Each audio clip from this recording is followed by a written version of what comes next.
प्रणाम, नमस्कार और बहुत स्वागत है आपका उस कार्यक्रम में जिसका नाम है हे प्रभु आनंद दाता। और इसी के साथ मकर संक्रांति, पोंगल, तमाम जो पर्व शुरू होते हैं। ख़ासतौर से पंजाब की अगर हम बात करें तो लोहड़ी एक दिन पहले हम मना लेते हैं। और ये जो पर्व है जो दो ऋतुओं के संक्रमण काल की तरह हमारे समक्ष आता है और सूर्य के उत्तरायण होने की उपलक्ष्य में इस पर्व को हम मनाते हैं। ये बड़ा अद्भुत पर्व है। तिल और गुड़ की पट्टी।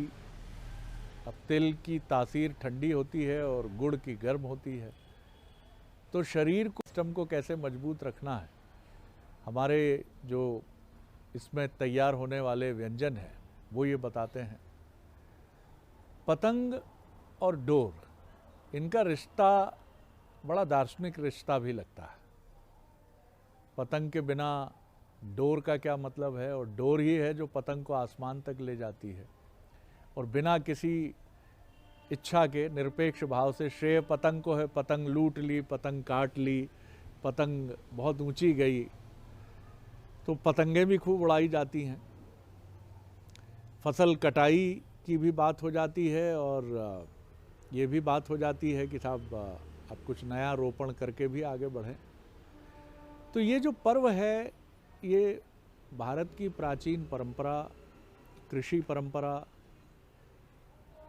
चाहे हम खेती किसानी की बात कर लें या फिर हमारी दो ऋतुओं के संक्रमण की बात कर लें। जब हम कहते हैं कि 14 जनवरी के बाद से दिन बदलने लगते हैं, ठंड का प्रभाव धीरे धीरे कम होता है और बसंत ऋतु के आगमन की दहलीज पर हम चले जाते हैं। तो कैसे समझे हम मकर संक्रांति के महत्व को। सूर्य हमारी संस्कृति में एक बहुत ही महत्वपूर्ण देव ही नहीं है, बल्कि एक ऐसे अधिष्ठाता भी हैं जिनके इर्द गिर्द हमारे कई त्योहारों की बुनावट हम देखते हैं। तो आज इसी विषय पर हम बात करेंगे। मानस मर्मज्ञ, भगवत गीता के अध्येता प्रोफेसर सुरेंद्र बिहारी गोस्वामी जी हमारे साथ हैं। बहुत स्वागत करता हूं, प्रणाम, और आपको भी बहुत शुभकामनाएं। हमारे बंसल न्यूज़ के सारे दर्शक को, विशेषकर जो हमारे हे प्रभु आनंद दाता के नियमित दर्शक हैं, उनको भी मकर संक्रांति की और पोंगल पर्व की, लोहड़ी की, सभी पर्वों की शुभकामनाएं, जिन्हें हम विदित रखते हैं और जो हमारी जानकारी में नहीं है। आपने एक बहुत सुंदर उदाहरण दिया, तो उससे मेरे अंतर्मन में अध्यात्म का रूपक पहले ध्यान आ गया। उस पर पहले मैं कहता हूँ जी, क्योंकि बचपन से पतंग ध्यान है, तो तब बालपन में उस पतंग की उस रूपक से मैं परिचित नहीं था। जीवन रूपी पतंग संसार रूपी क्षितिज पर सांसों की डोर से बंधकर चलती है। जी जी जी। इसका रूपक समझिए। संसार के बहुत सारे लुटेरे हैं, संसार में सभी लुटेरे हैं, कोनो ठगवा नगरिया लूटल है। तो ये लुटेरे जो हैं आसक्ति के बंधन से हमको खींचते हैं और हम उस डोर से कट जाते हैं, जिस डोर से हमारा जीवन बंधा है। सौंप रखी चक्री तो परमात्मा चला रहा है ना, काल चक्र तो परमात्मा के हाथ में है।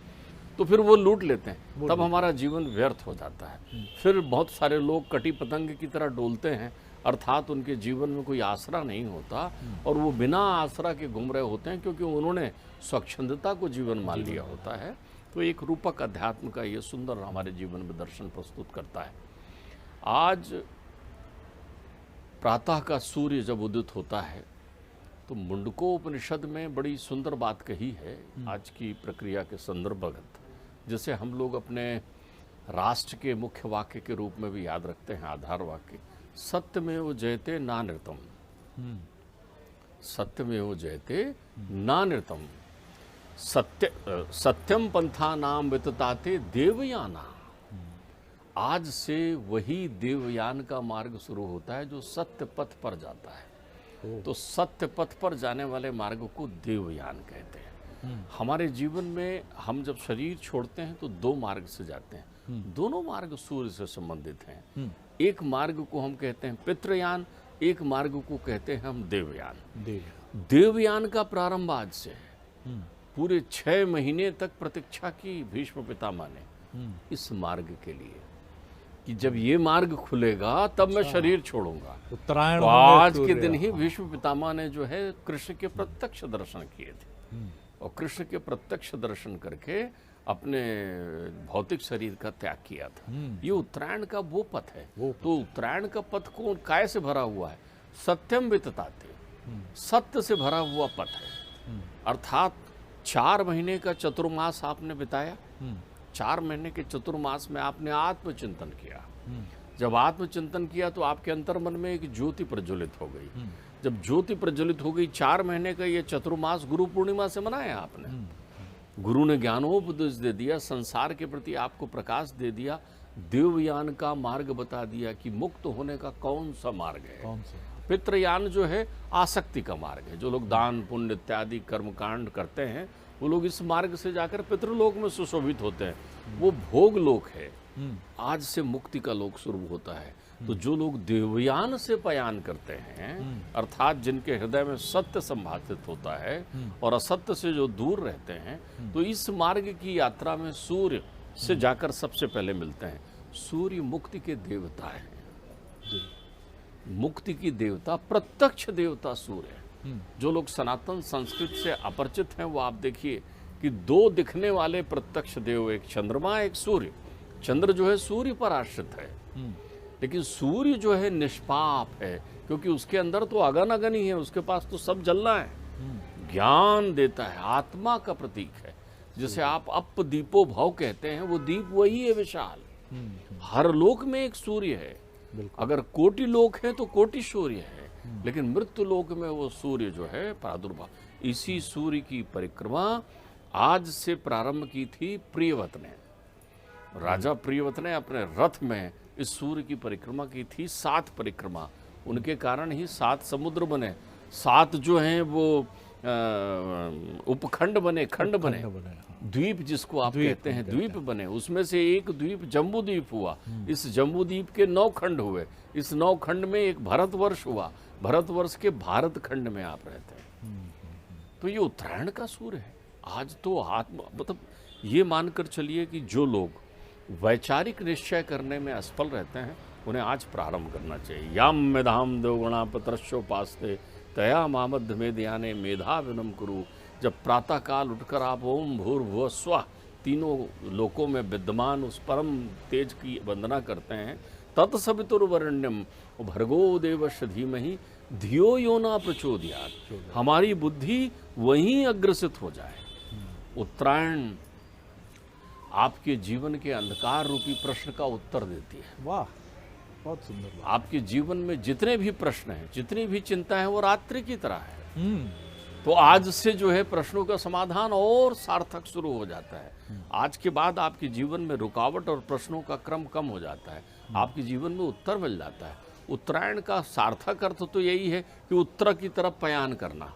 जब सूर्य उत्तर की तरफ थोड़ी अपनी दिशा मोड़ देते हैं और उत्तर की तरफ बढ़ने लगते हैं, तो उसके परिणति में क्या होता है? विज्ञानगत रातें छोटी हो जाती है, दिन बड़े होने लगते हैं। रातें छोटी हो जाती है, दिन बड़े होने लगते हैं। अर्थात जहाँ एक और भौतिक रूप से दिन हो जाता है, वहीं आध्यात्मिक रूप से गीता का प्रारंभ करने का दिन भी आज है, जिसमें गीता कहती है कि जो लोग या निशा सर्वभूतानाम तस्याम जागृत संयमी, जो सब भूतों की निशा आती है तब संयमी जागृत हो जाता है। तो आज जो है सारे विकारों की रात्रि प्रारंभ हो रही है और संयमी का जीवन प्रारंभ हो रहा है।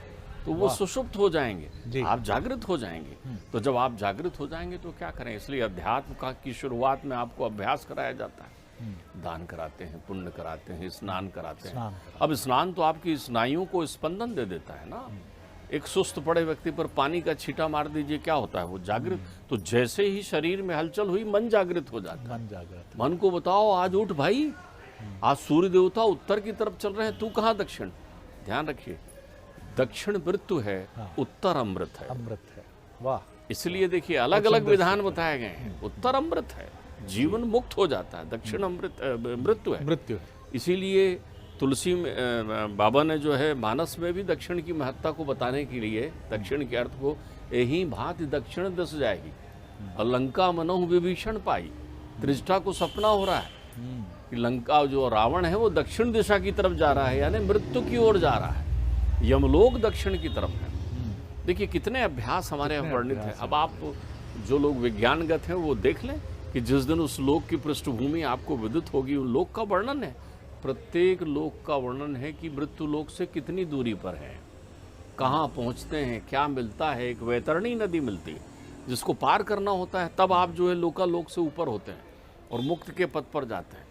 और जो लोग वैतरणी पार नहीं कर पाते वो यमलोक में ही विश्राम पाते हैं, वहीं तो बहती है वैतरणी नदी। तो सारी चीज़ों का विधान वर्णित है संपूर्ण विशुद्ध विज्ञान के अंतर्गत। तो आपसे इसलिए कहा जाता है दक्षिण की तरफ पैर करके शयन ना करो। अब मृत्यु के देवता दक्षिण में रहते हैं ना, इसलिए मृत प्राणी के पैर दक्षिण की तरफ कर देते हैं कि आप गमन तो करो यहाँ से, ये शरीर छोड़ो और यहाँ से निकल करके संपूर्ण मृत्यु को प्राप्त करने जाओ, क्योंकि अभी पंच तत्व है ना आपका, तो उसको समाहित होना है। तो वहाँ से ही इशारा कर रहे हैं कि दक्षिण की तरफ जाना। वहाँ मृत्यु के देवता से होते हुए वो तय करेंगे कि उत्तरायण की ओर आपका पथ प्रदर्शन होगा या उसके लिए देवायन और पितृयान। अब दूसरा एक चीज़ देखिए, सूर्य की आराधना में जल तत्व बहुत महत्वपूर्ण है। सबसे पहले तत्व जो प्रकाट्य होता है मह तत्व के साथ वो है आकाश तत्व जी। आकाश तत्व के साथ दूसरा तत्व प्रकट होता है वायु तत्व। जहाँ खाली जगह होगी वहाँ वायु का प्रयोग हो जाएगा। और आकाश और वायु के घर्षण के मध्य में तेज प्रकट होता है, रूप तत्व, जिससे रूप बनता है। और जब तेज प्रकट होता है तो तेज इन तीनों के साथ घर्षण करता है तो जल तत्व प्रकट होता है। फिर इन चारों के घर्षण से जो है ये पृथ्वी तत्व प्रकट होता है। आप ध्यान रखिए, धरा प्रकट होती है। तो जल तत्व के माध्यम से पृथ्वीवासी मृत्यु लोक में जिन लोगों ने भौतिक शरीर धारण किया है उन चारों तत्वों को अर्पण करता है, चारों तत्वों का वर्ण करते हैं। और पितृलोक की तरफ अपने पितरों को तर्पण देने के लिए, सूर्य को तर्पण देने के लिए हम जल का उपयोग करते हैं। जल ज्ञान का प्रतीक है। ज्ञान दोगे तो मुक्ति मिलेगी, ज्ञान समर्पित करोगे तभी मुक्ति मिलेगी। आप अध्यात्म की प्रक्रिया देखिए। अब इसमें एक दूसरा और तत्व शामिल होता है। किसी ने मुझसे पूछ दिया था, शरद जी वो तिल ही क्यों दान करते हैं, तिल को ही क्यों दान करते हैं? बिल्कुल ठीक है। आपने एक अच्छी वैज्ञानिक मीमांसा की है अभी कि तिल ठंडा होता है और गुड़ गर्म होता है, तो एक समशीतोष्ण का वातावरण जो प्रारंभ होता है, मौसम का संधि काल है। तो तिलार्क भोग ग्रहण करने से आपका सुपाच्य पाचन हो जाता है। ठीक बात। शीतलता जो है पाचन के लिए घातक है, जठराग्नि जटिल है, तो आप उसे भौतिक रूप से सुपाच्य प्रदान कर देते हैं। खिचड़ी आपके लिए प्रस्तुत की जाती है। नाना प्रकार के वो जो प्रकृति से जुड़े हुए और हल्के तत्व हैं, आपको जो है तेजस भोजन से मुक्त कर दिया जाता है और सहज भोजन मिठास के साथ साथ आपकी सुपाच्य प्रक्रिया कर दी जाती है। लेकिन तिल का धार्मिक और आध्यात्मिक महत्व क्या है, क्यों तिल दान करते हैं? 7 तिल के पर्वत, 7 तिल के पर्वत नंद ने दान किए थे जब कृष्ण का जन्म हुआ था, उनके जातक कर्म के पहले। तिल और गोदान का बड़ा महत्व है। तो गोदान का तो महत्व बहुत स्पष्ट है कि जो लोग गोदान करते हैं वो वैतरणी गाय की पूंछ पकड़ के पार होते हैं। तिल क्या है? देखिए 84 लाख योनियां हैं। कितनी योनियां हैं? 84 लाख। तो 84 लाख योनियों में पिंड जाता है। तिल को आप ध्यान से देखना, उसकी आकृति पिंड की तरह है और ऊर्ध्वगामी होता है। तो हम 84 लाख तो गिन नहीं सकते ना। तो तिल को उठाकर हाथ में लिया और कहा साहब ये जितने तिल हैं उतने जन्म जन्मांतर के पाप हमारे मुक्त हो जाएं। जितने तिल हैं, तिल छोटा स्वरूप उतने, क्योंकि अब गिनती भी पूरी हो जाएगी। और तिल को जब स्वरूप दे देते हैं कि हाँ आप मुक्ति हो जाएगी, तो मुक्ति हो जाएगी तो मुदित हो जाइए, तो मुदित मोदक से हो जाते हैं आप। तो तिल का मोदक बना लिया जाता है कि भैया ये जन्म जन्मांतर के जो भोग हैं ये विरक्त हो गए, तो हम मिठास के साथ इसे ग्रहण कर रहे हैं। एक मनोवैज्ञानिक विश्लेषण है, इसका आनंद लीजिए। तो सूर्य की आराधना आज के दिवस से करते समय वैचारिक संकल्प सुस्पष्ट रहना चाहिए।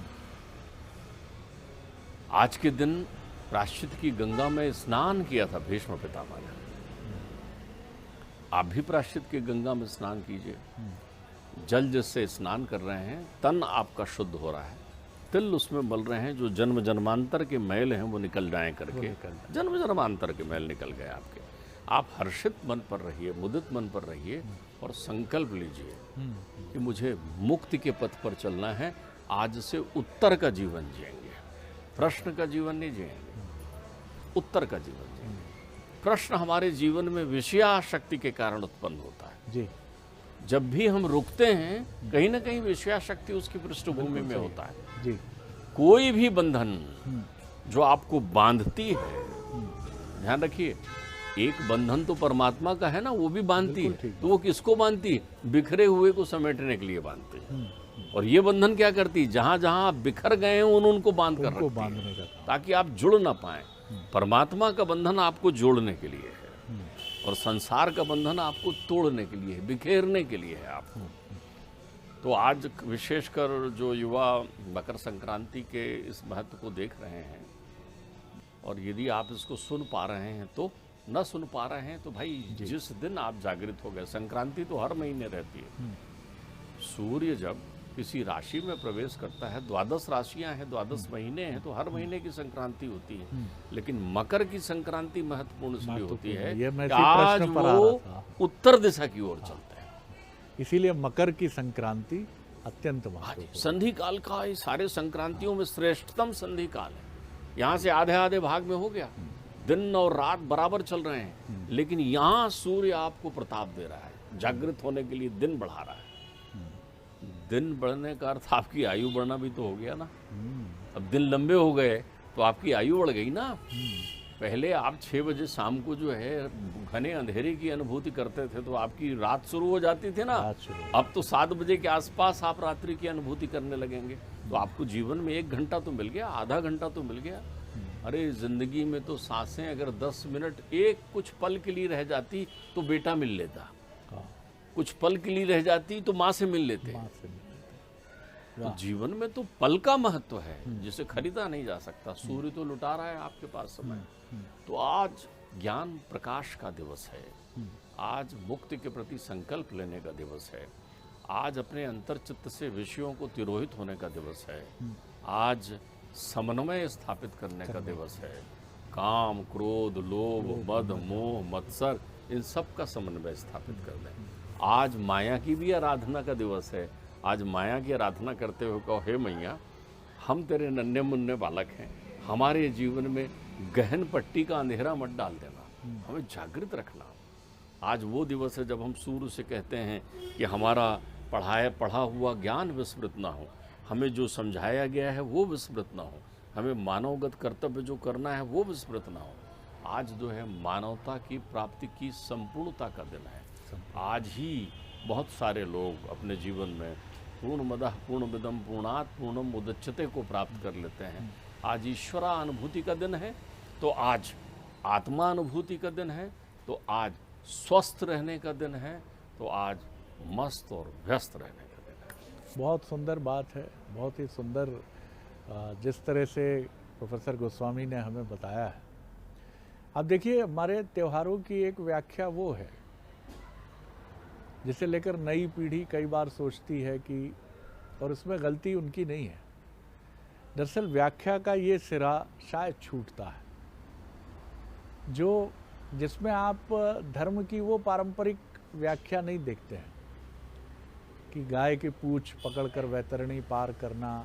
अब एक दृश्य खींच लेता है एक युवा कि गाय की वैतरणी मोक्ष के लिए आवश्यक, वैतरणी नाम की नदी, लेकिन ये सब प्रतीक हैं, रूपक हैं, बिंब हैं। ये बताते हैं, और ये व्याख्याकार जो हमारे साथ हैं ये बताते हैं कि इनकी कितनी सुंदर व्याख्या। दरअसल मनुष्यता की तरफ बढ़ना ही हमारी सनातन परंपरा और पर्व त्योहारों का उद्देश्य है। इनको हमने जीवन के लास्य पक्ष को, उल्लास के पक्ष को मजबूत करने के लिए इनका सृजन किया है, और उनके साथ सब मीनिंगफुल नेतार्थ जोड़े हैं। हर पर्व का देखिए, उत्तरायण का सूर्य कितना महत्वपूर्ण है संकल्प लेने के लिए, अमृत तुल्य है वो सूर्य। दक्षिणायण का सूर्य इसलिए महत्वपूर्ण मैं नहीं कहूँगा नहीं है, लेकिन वो प्रतीक है मृत्यु का, मोक्ष का, मुक्ति का। इसलिए हम निश्चित तौर पर हम चाहेंगे कि जीवन हमें मिला है तो हम उत्कर्ष की तरफ चलें, उन्नयन की तरफ चलें। देखिए, आपने एक बड़ा अच्छा शब्द कहा है, सूर्य किसी पथ से जाए, सूर्य तो सूर्य है, सूर्य ही है। लेकिन यहाँ अगर सनातन संस्कृति को देखें तो आप जीवन में परेशान होते हैं, आपके जीवन में शुभता की अवधि कम रहती है। हाँ, आप कम समय सुखी रहते हैं, कम समय से। लेकिन उस कम समय की सुखी में आपको जो चतुर मनुष्य होता है, जिज्ञासु मनुष्य होता है, वो ये व्यवस्था कर लेता है कि अब दुख देर से हमारे पास आए। हाँ। सुनियोजित हो जाना। सुनियोजित तो हो दक्षिणायन की सूर्य आपका कर्म का सूर्य है। हाँ। आप लगातार संघर्ष करते हुए जो कर्म कर रहे हैं, अब उसकी फलश्रुति का समय आ रहा है। ध्यान रखिएगा। बहुत अच्छा, भाई, बहुत प्रश्न अच्छा विश्लेषण। आप परीक्षा में बैठकर प्रश्न बना रहे हैं तो 3 घंटा तो आप कितना संघर्ष कर रहे हैं, कितना संघर्ष कर रहे हैं, कितना कठिन प्रयत्न किया है विद्यार्थी ने, क्या क्या चीजें याद की है, लिख रहा है। परिणाम कब निकलेगा? आज निकलेगा परिणाम। और नहीं निकला परिणाम तो आगे समय के संघर्ष के लिए आपको तैयारी करने का सुंदर अवसर मिलेगा। आपकी समस्या यही है ना कि करें क्या, दिन छोटा है। आपकी समस्या यही है ना कि करें क्या, जीवन छोटा है। तो दोनों पर चिंतन कर लो। दिन बड़ा कर दिया है, छोटे जीवन में थोड़ी समयावधि दे दी है। अब लो नसानी अब ना नसई हो। जो नशा लिया आपने, अब मत नसाइए। आप अपना शुभता का संकल्प लीजिए। दूसरा, आप ध्यान रखिए, परंपराएं, अपनी इस विषय पर कई बार बात हुई कि परंपरा, रीति रिवाज, ये इनमें बड़ा अंतर है। हाँ। रीति रिवाज और परंपरा और रूढ़िवादिता, बिल्कुल ये पृथक शब्द हैं। ये पृथक परंपरा शाश्वत है, जो विज्ञान की कसौटी में उतर कर चलता है। तो आप ध्यान रखिए, बड़ा बहुत छोटा भेद होता है, आप समझ नहीं पाते। और रीति रिवाज परिवेशगत होता है। हमारी परंपरा है कि हम जल का सम्मान करते हैं। अब आप देखिए, रीति रिवाज, पूजा करते समय बैठे हैं, गंगा जल पुराना रखा हुआ है, उसी शीशी को लाकर आप दे रहे हैं और मान ले रहे हैं कि भाई अब गंगा जल हो गया। जबकि वहाँ ये है कि गंगा से जाके जल लाओ, ये संभव नहीं है। तो रीति रिवाज आपने बनाया, परिवेशगत, जहाँ रह रहे हैं, जैसे रह रहे हैं, रीति रिवाज बना दिया। हमारे यहाँ मर्यादा की परंपरा है कि आप मर्यादाओं का हनन ना करें। संसार में कलयुग आ गया है, लोग कुदृष्टि डाले घूम रहे हैं। आप छोटे बड़े का मान सम्मान करिए। जैसे बहुत सारे लोग कहते हैं ना, आदर तो नज़र में होना चाहिए। ठीक है, तुम्हारी नज़र में आदर है, सामने वाले को उस आदर का प्रदर्शन नज़र बता के थोड़ी करोगे कि मेरी नज़र देखो। इसलिए थोड़ा घूंघट का प्रचलन कर दिया गया था कि नई दुल्हन आई है तो घूंघट में आ जाए। ये रीति रिवाज, ये रीति रिवाज। लेकिन देखिए, ये रीति रिवाज यदि आपकी स्वतंत्रता में बाधक बन जाए और आपके जीवन, तो ये रूढ़िवादिता। तो रूढ़िवादिता का तो खंडन करना ही चाहिए। रीति रिवाज को समझने की आवश्यकता है, लेकिन परंपरा को मानना ही चाहिए। बहुत सुंदर बात है, क्योंकि परंपरा विज्ञान सम्मत है, विधि सम्मत है, और परंपरा में ज्ञान निहित है। रीति रिवाज सुविधाओं से गढ़े गए हैं। नहीं संभव है गंगा से जल लाना। मध्य प्रदेश का व्यक्ति गंगा के लिए चित्रकूट जाए या प्रयागराज जाए या कानपुर जाए, ये संभव नहीं है, या हरिद्वार और ऋषिकेश जाए। इसलिए रीति रिवाज हैं कि नर्मदा का जल, गंगा का जल रखिए और पूजा संपन्न करिए। लेकिन यही जब रूढ़ी हो जाती है तो फिर कठिनाई होती है। तो रूढ़िवादिता से बचना है। रीति रिवाज सुविधा की वस्तु हैं, लेकिन परंपरा के पीछे का जो गहन गूढ़ार्थ है वो कौन बताएगा। युवा पीढ़ी अगर ये जानना चाहती है कि मकर और संक्रांति, इसका अर्थ क्या है, तो अगर वो बाबूजी से, पिताजी से, जिनकी उम्र 40 साल है, 45 साल है, 50 साल है, उनसे पूछती, और अगर वो दाएं बाएं देखने लगते हैं, तो उस युवा पीढ़ी का क्या दोष है साहब। अब आप ये कहें कि बस मैं बताता हूँ, गूगल में आपने सर्च किया, वहाँ भी जो अद्धी कच्ची पक्की जानकारी है वो दे दी गई, तो उस बच्चे का क्या ज्ञानार्जन किया आपने। तो बेहतर है कि परंपराओं के बारे में, और इसमें कोई हर्ज नहीं है, ऐसा करने से आप कोई दकियानूसी या पुरातन पंथी नहीं हो जाते। गूगल और गुरु में बड़ा अंतर है। वाह वाह वाह। गूगल और गुरु में बड़ा बहुत अंतर है। बहुत सारे लोग जो गूगल को गुरु बनाते हैं, वो ध्यान रख लें, उसमें वही भरा गया है जो सुनिश्चित किया गया है कि ये बनना है। गुरु कौन है? माता पिता, शुभ चिंतक, आपके मित्र, बड़े बुजुर्ग और संत सनातन जो भी हैं आपके परिवेश में, आपके मार्गदर्शक भी आपके गुरु हैं, शिक्षक भी आपके गुरु हैं।